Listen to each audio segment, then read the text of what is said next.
দিন ধরে বসে আছে, সরকারের পক্ষ থেকে তাদের কোনো সুরাহা হচ্ছে না, কথা বলছেন না, অভিযোগ করছেন না।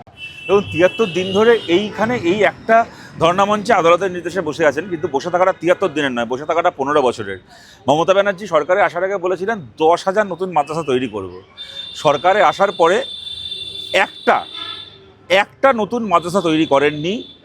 উনি ২০১৩ সালে ২৩৫টা মাদ্রাসাকে বললেন যে আমি এগুলোকে রেকগনিশন দিচ্ছি, আপনি শিক্ষকদের মাইনে দেবেন না, আপনি ছেলেমেয়েদের মিড ডে মিল দেবেন না, আপনি মাদ্রাসার বিল্ডিং তৈরি করার দায়িত্ব নেবেন না, মেয়েদেরকে স্কুলে সাইকেল দেবেন না, বই দেবেন না, পিঠের ব্যাগ দেবেন না, কিচ্ছু দেবেন না, আপনি একটা করে রেকগনিশনের চিঠি দিয়ে দেবেন। আপনার চিঠি ধুয়ে জল খাবে লোকে? আপনার রেকগনিশনের চিঠি ধুয়ে জল খাবে? উনি ঠকিয়েছেন, ২ নম্বরই করেছেন।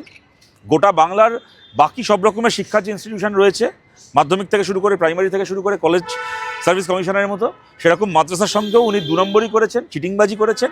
এই চিটিংবাজদেরকে সরিয়ে আমরা যদি সেই সরকারকে নিয়ন্ত্রণ করতে পারার মতো একটা জায়গায় আসি, তবে একমাত্র এই সমস্যার সমাধান সম্ভব।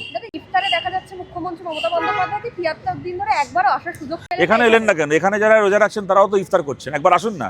যে ইফতারে আপনার চারপাশে আপনার কাছ থেকে হাত পেতে পয়সা খাওয়া কতগুলো ইমাম দাঁড়িয়ে থাকবে, আর আপনার ওই ওয়াকফের সম্পত্তি চুরি করা ববি হাকিম আর সিদ্দিকুল্লার মতো চোরগুলো আপনার ডান পাশে বাঁ পাশে দাঁড়িয়ে থাকবে, ওইখানে দাঁড়িয়ে ইফতার করছেন। সারাদিন ধরে গন্ডে পিণ্ডে গিলে তারপর বিকেলবেলা গিয়ে ইফতার করছেন। সারাদিন না খেয়ে আছেন যে মানুষ হেরি করে, তারপর সারাদিন ধরে রোজা রেখেছেন যারা, তাদের সঙ্গে বসে গন্ডে পিণ্ডে গিলে গলা অবধি গিলে তারপর গিয়ে ইফতার করছেন। তো যেখানে সত্যি সত্যি আজকে এখানে তো মানুষকে আজকে রোজা রাখছেন, আর মমতা বন্দ্যোপাধ্যায়ের কল্যাণে তো বছরভর রোজা চলছে। মমতা বন্দ্যোপাধ্যায়ের কল্যাণে বছরভর মানুষ না খেয়ে আছেন একবেলা। এখানে এসে একবার ইফতার করুন না। চামচাগুলোর হাত থেকে বেরিয়ে এসে, চামচাগুলোর ডানপাশ বাবাস থেকে বেরিয়ে এসে একবার সত্যিকারের যেখানে মানুষ লড়াই করছেন, যেখানে রোজা রেখেছেন, যেখানে ইফতার করছেন, এখানে এসে একবার ইফতার করুন না। দেখবো কী করে প্রশ্নগুলোর সামনে দাঁড়ান। গালাগাল খেয়ে পেট ভরে যাবে, আপনাকে আর ইফতার খেতে হবে না। একটা বিষয় যে কেজরিওয়ালকে আজকে বেকসুর খালাস করে দিয়েছে আদালত, তারা বলছে যে কোনো রকম প্রমাণ সিবিআই দিতে পারেনি। এই যে ভোটের আগে বেছে বেছে বিরোধী দলগুলোকে সিবিআই ভয়। বিজেপি জবাব দিক তাহলে। জেল তো খাটিয়ে নিল একটা রাজ্যের মুখ্যমন্ত্রীকে আর রাজ্যের উপমুখ্যমন্ত্রীকে, জেল তো খাটিয়ে নিল। জেল খাটিয়ে আম আদমি পার্টির সবচেয়ে বড় যে প্রচারের বা তাদের পার্টি গড়ে ওঠার যে জায়গাটা, দুর্নীতি বিরোধী আন্দোলন, জেল খাটিয়ে দিল। দিল্লির মানুষকে বুঝিয়ে দিল যাদেরকে তোমরা দুর্নীতি বিরোধী ভেবেছিলে তারা নিজেরা দুর্নীতি করে জেল খাটছে। খেটে বিজেপি দিল্লি দখল করলো। এখন প্রমাণিত হলো যে এই অভিযোগটা মিথ্যে ছিল। কেজরিওয়ালকে, মনীষ সিসোদিয়াকে জেল খাটানোটা রাজনৈতিক চক্রান্ত ছিল। ওরা তাহলে জবাব দিক। অন্যান্য রাজ্যের ক্ষেত্রে বলে পুলিশ প্রমাণ লোপাট করে দিয়েছে, এখানে তো পুলিশ তো ওদের, দিল্লির তো পুলিশ কেজরিওয়ালের হাতে নয়। এখানে তাহলে কে প্রমাণ লোপাট করেছিল?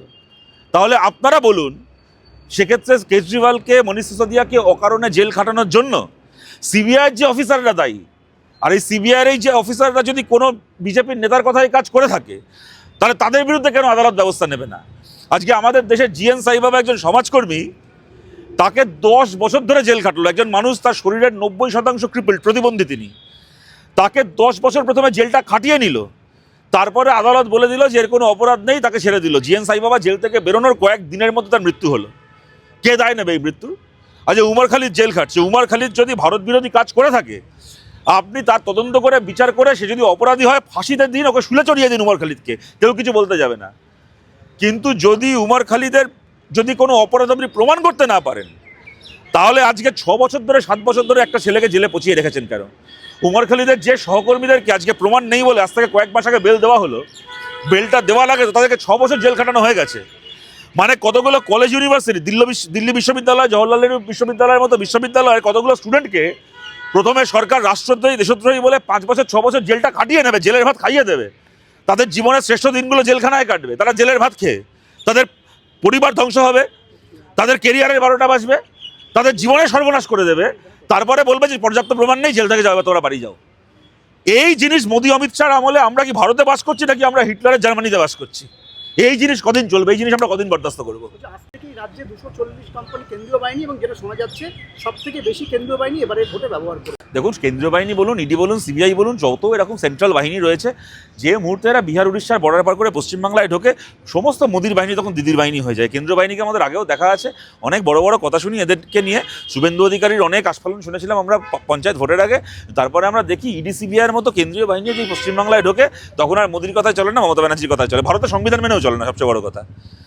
ওই ইডি বলুন, সিবিআই বলুন, কি ভোটের সময় কেন্দ্রীয় বাহিনী, তারা যদি খালি সরকারি দায়িত্বটা পালন করতো, তাহলেই আজকে পশ্চিমবাংলার এই চেহারা হতো না। সুতরাং ওই সমস্ত কেন্দ্রীয় বাহিনী ফাহিনীর দিকে আমরা তাকিয়ে বসে নেই। আমরা জনগণের বাহিনীকে নিয়ে সিপিআইএম বামপন্থীরা আমরা ভোট করব, তারপরে যা হবে দেখা যাবে। পঞ্চায়েতে আমরা বলেছিলাম, শুভেন্দু অধিকারী যখন আদালত ছুটছিল কেন্দ্রীয় বাহিনীর জন্য, আমরা বুথে বুথে আমাদের বাহিনীর জনগণের বাহিনী তৈরি করেছিলাম, সেই বাহিনী নিয়ে ভোটে লড়েছি। আপনারা দেখেছেন পঞ্চায়েতে তৃণমূলকে কি দৌড় করানো হয়েছে। বিধানসভাতেও জনগণের বাহিনী নিয়ে আমরা লড়াই করব। ওই শুভেন্দু অধিকারী, সুকান্ত মজুমদাররা কেন্দ্রীয় বাহিনীর বর্ষায় বসে থাকুক।